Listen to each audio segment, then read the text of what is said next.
एक गांव में एक आदमी रहता था जो भगवान के प्रति बहुत श्रद्धा रखता था। वो भगवान की भक्ति में लीन रहता था। एक दिन उसी गांव में बहुत तेज बाढ़ आई। गांव के सभी लोग अपनी जान बचाने के लिए पहाड़ों की तरफ भागने लगे, लेकिन यह आदमी गांव के बीचों बीच एक पेड़ के नीचे हाथ जोड़कर बैठ गया।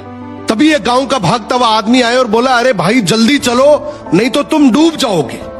यह आदमी बोला, मुझे मेरे भगवान पर भरोसा है, वो मुझे बचा लेंगे, तुम जाओ। फिर एक आखिरी नाव आई।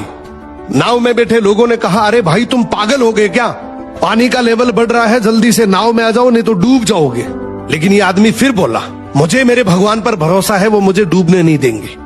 अब धीरे धीरे पानी इतना बढ़ गया कि उस आदमी को पेड़ पर चढ़ना पड़ा।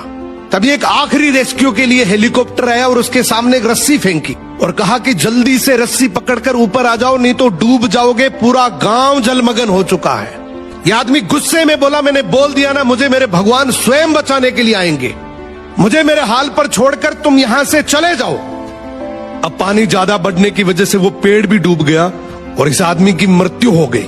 आदमी ऊपर जाकर बोलता है, भगवान मैंने आपसे ये उम्मीद नहीं करी थी, मैंने तो आपकी इतनी भक्ति करी, इतने यज्ञ करे, इतना दान पुण्य किया और आपके ऊपर अटूट भरोसा किया, फिर भी आप मुझे बचाने के लिए नहीं आए। भगवान बोले, मैं तुझे बचाने के लिए एक बार नहीं बल्कि 3 बार आया था। पहले उस आदमी के रूप में, उसके बाद नाव के रूप में, और आखिर में तू फिर भी नहीं माना तो तेरे लिए हेलीकॉप्टर भी लेके आया, लेकिन तूने हर बार मौका ठुकरा दिया, इसलिए मैं तुम्हें बचा नहीं पाया। इसी तरीके से इस दुनिया में बहुत से लोग हैं जो अपने जीवन में बहुत दुखी हैं, लेकिन कुछ करते नहीं हैं। वो कहते भगवान जैसा चाहेगा वैसे जिंदगी चलती रहेगी, जो करेगा भगवान ही करेगा।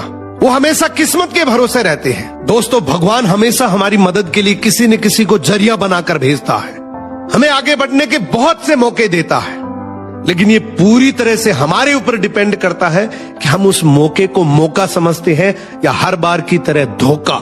कई बार अपॉर्चुनिटी खुद हमारे दरवाजे पर चलकर आती है, लेकिन हम उसे ठुकरा देते हैं।